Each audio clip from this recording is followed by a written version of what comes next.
Hey, this is No Autopilot, founder of the Gaming Startup Collective and host of the Token Takeover podcast. In today's episode, we're sharing a conversation with Justin, founder of Safary, one of the best marketing, user acquisition, and intelligence analytics platforms in all of Web3. We're going to talk about his founder journey, how they were able to successfully raise their VC round in the deep bear market, and much, much more. Enough of me talking. Let's go ahead. Let's jump into the content. Hey, what's up, Colin? Hope you're doing well. We should have Justin joining us here any moment. Waiting room. There he is. All right. And it looks like he's already set up as a member. So cool. Easy peasy. All right. Let me open the chat here. What's up, Sweaty Yeti? Welcome, Justin. There he is. The myth, the legend. How you doing, Justin? See here, let's invite you to speak. I probably shouldn't ask you a question if you can't talk. That was a mistake. Hold on, I gotta fix my settings. Voice. Hey, say something now for me. Hear me? Yeah. How's it going, man? I haven't done a Discord call like this in a minute. We used to have our whole community on Discord for probably the first year and a half. So I'm very used to this format, but it's been a minute. We're about to polish it up, man.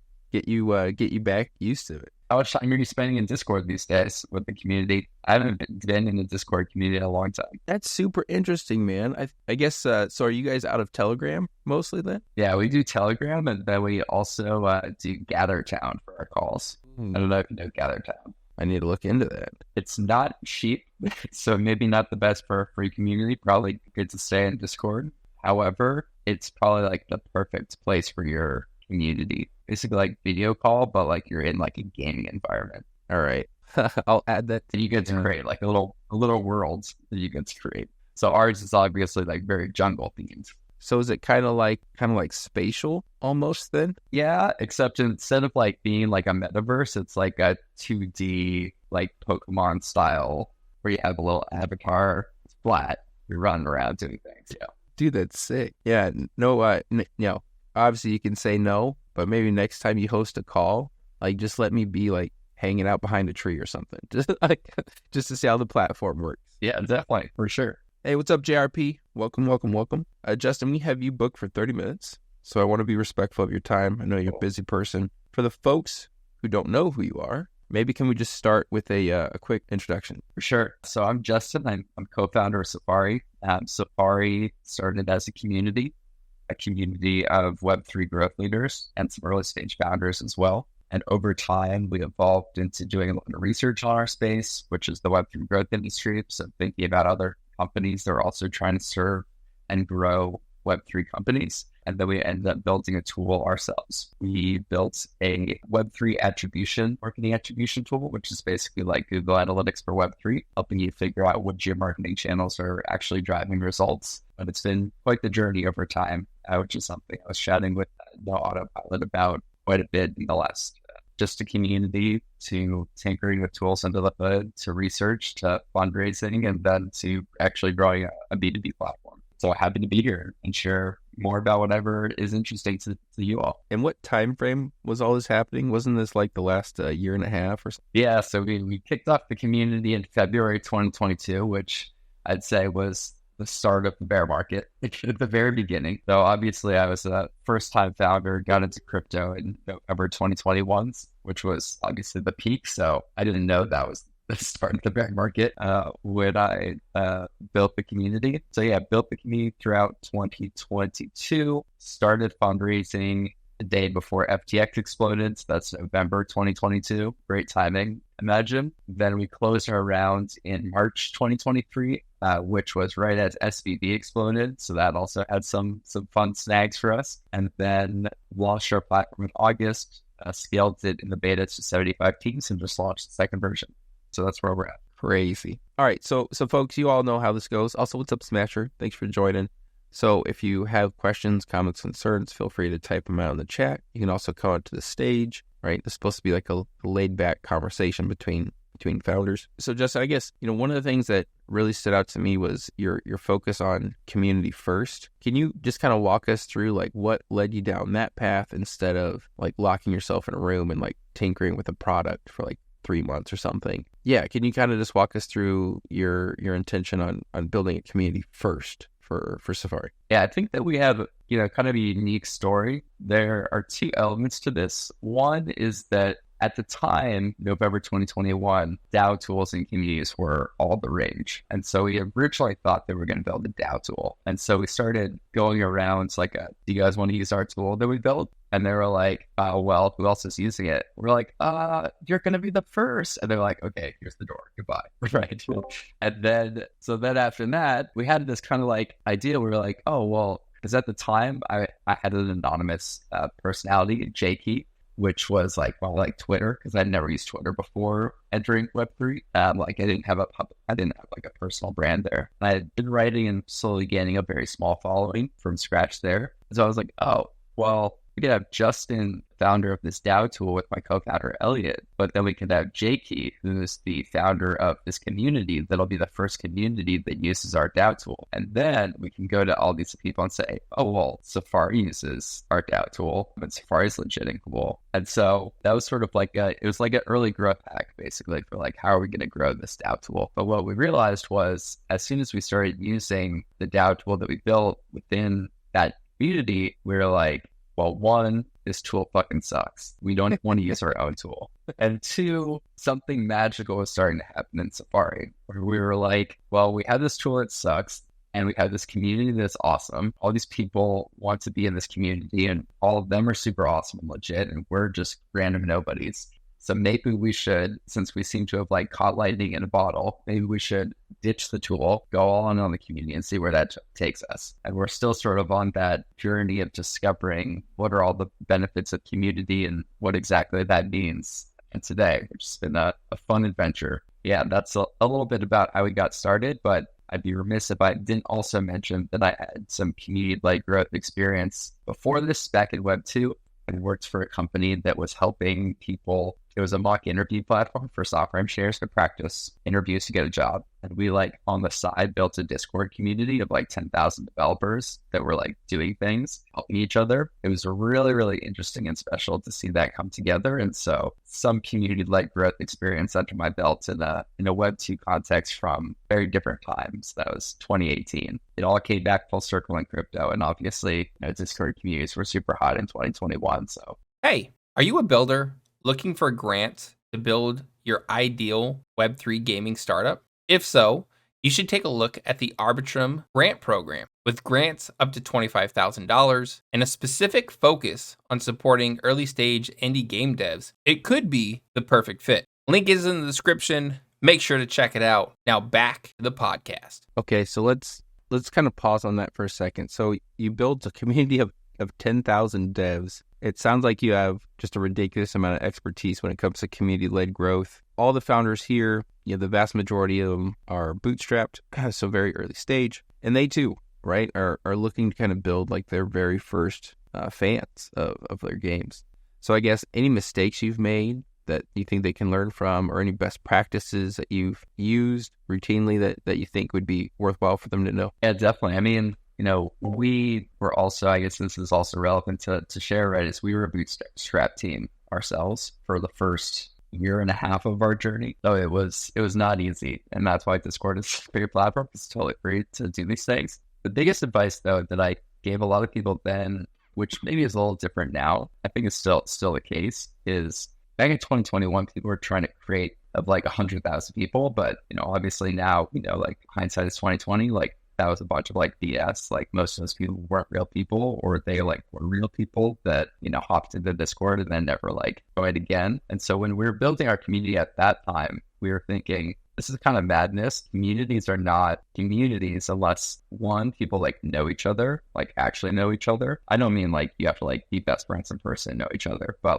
you would have had a conversation at least one time with somebody. And then the second thought was communities are naturally more intimate.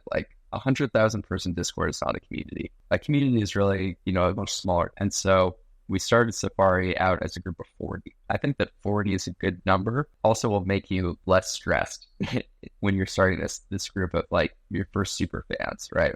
If you're trying to create a community of 1,000, 10,000 out of the box, that's really hard and stressful. And it'll be really hard for you to figure out who are those actual super fans and champions within that community because you're like trying to find those people in like a literal haystack that you created for yourself. But from a group of 40, you can, find those people really easily, create the connections, the bonds that are initially forming in your community, find people who might have natural talent and move from there. And if it's a complete disaster in your first 40, then you can start again, right? You can start from scratch without having put in a whole lot of work. So that's definitely what I would recommend. And that's been, I think, still a strong thing from our community over time is that we have scaled very, very slowly. So as I mentioned, we're 2 years in, we have around 300 people in our community today. So it's a very different style of community, but I think for those of you in gaming, start with 40 people that are playing your game, right? 10 people, 15 people, a really small amount of people. Just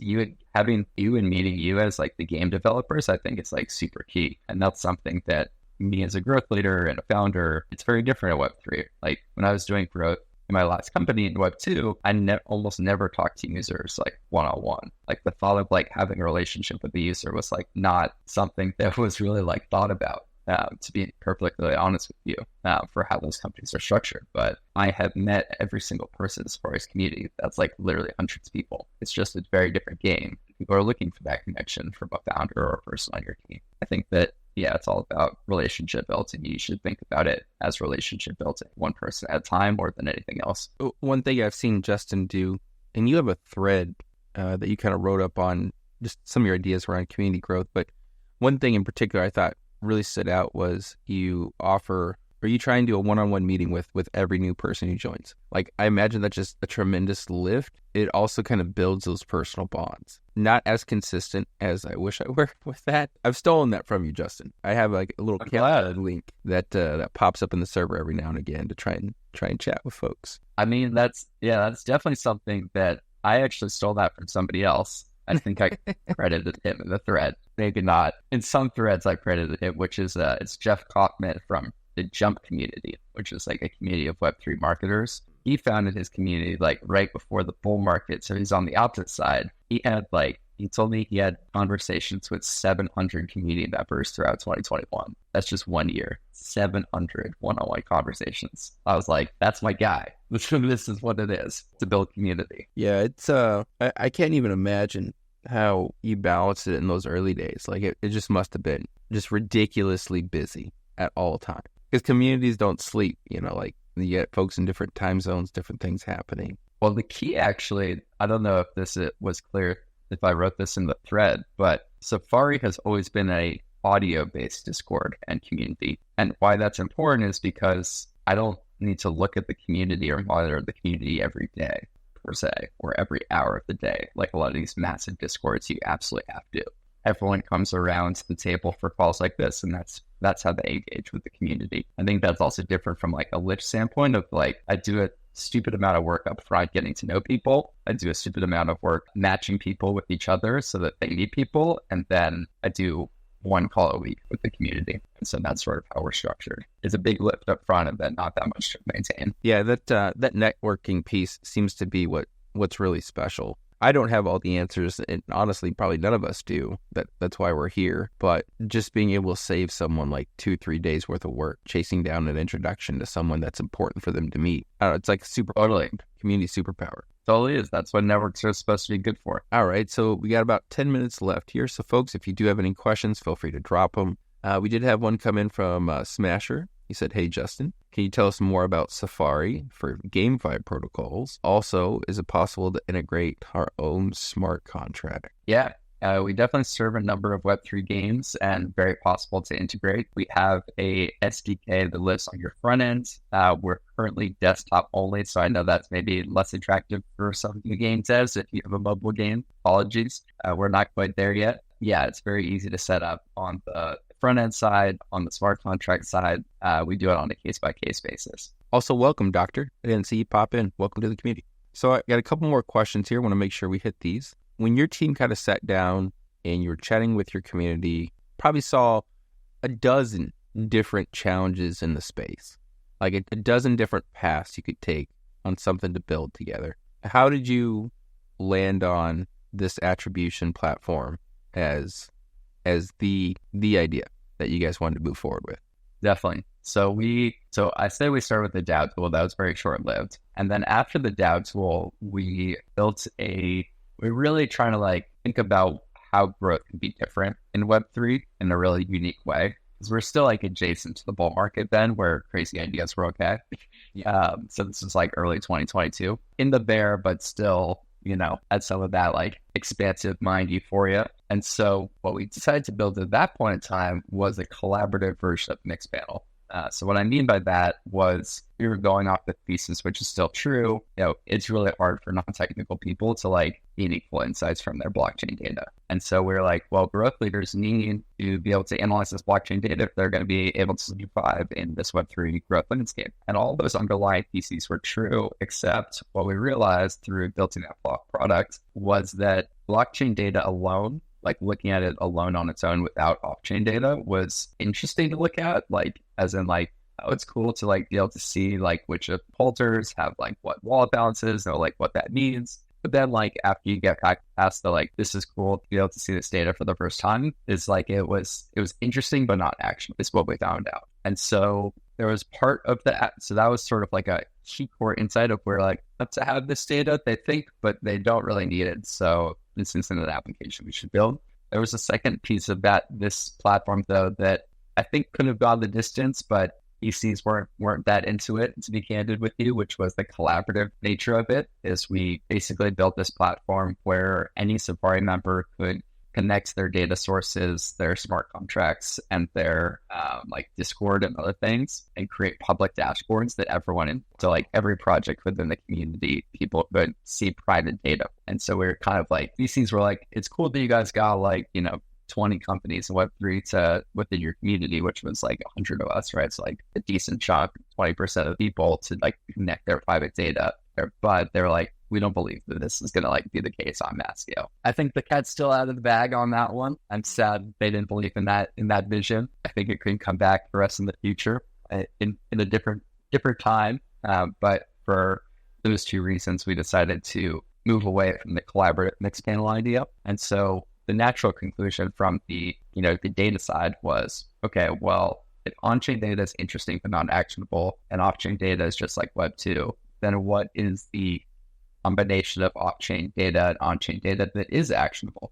And that's what led us down the path of attribution to say, okay, somebody takes this user journey in Web 2 and then they make a Web 3 transaction. Which channels are the most effective? How should I invest my time or marketing budget accordingly? And so that's sort of where we found the most natural fit, the fastest attraction over time. There's so many different little avenues I could go through there, but I want to be true to our time here. Smasher, he said, what about PWA for mobile gaming?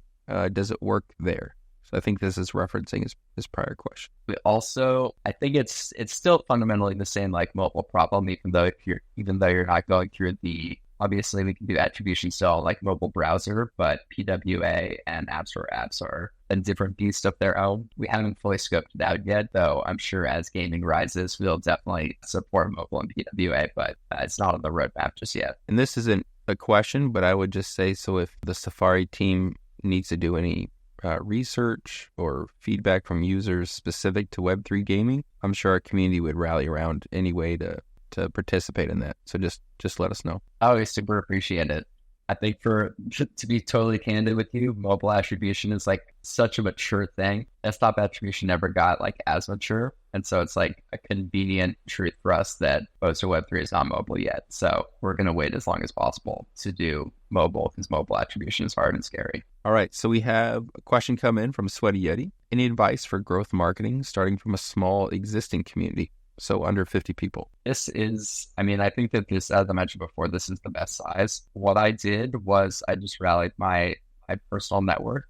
So what I did in the beginning was I actually start all this on LinkedIn, I believe it or not, which is not the Web3 channel you would expect, is for before I started this community of 40, I reached out to probably 10 different growth leaders at different companies on LinkedIn. I was like, hey, I'm thinking about starting a community of growth leaders. What do you think about that? Let's chat. So I chatted with 10 people, and then I asked each of them what they'd be looking for in a community, what that means to them, and sort of like heard their feedback of like whether people are actually excited about this idea or not. And many of them were. And so that sort of those conversations led me to create what I'd say was like basically like community value, right? Like why does this community actually need to exist? And what is it going to do for the people in it? And then I basically wrote up a Notion page and sent that into the ether on LinkedIn that said, hey, I'm starting this community, 40 people initially, private is closed. Here's what we're going to talk about and do together. Apply here if you want to join. And I didn't have like a strong LinkedIn presence or anything at that point in time. Like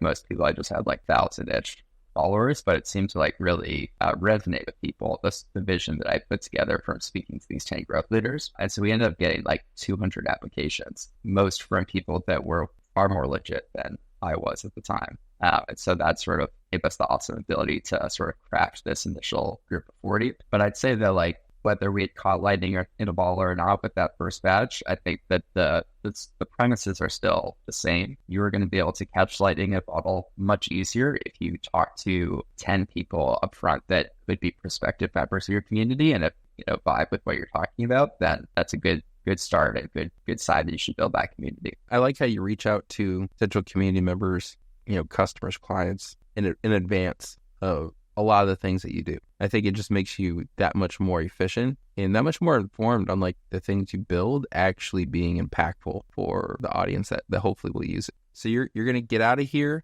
with 1 minute to spare. We did not dive into your raise and your story behind that, which I think is super interesting. So I might just write up a post based off of what we talked about last time, Justin, and share that with everybody. But yeah, I appreciate you swinging by, Justin. This has been a great conversation. Thank you. Yeah, thanks a lot. This has been fun for me as well. I'm definitely happy to come back and share anytime about other learnings. Because as now Autopilot knows, our fundraising story was a long, arduous, interesting process and a frustrating one in many times and a confusing one in many times, like I think it is for most people. But I think that most founders are also not as transparent a lot of times about what fundraising actually hopefully meant for them and their story. And hopefully we can shed some more light on those types of things moving forward, founder to founder, because I think what you'll hear, and for those that might be fundraising now, like the stories that get shared are often like, oh yeah, like we set up all these calls over 3 weeks and then we closed like $10 million. And you're like, how did that happen? And they're like, oh, you did this blah, blah, blah process that all sounds the same.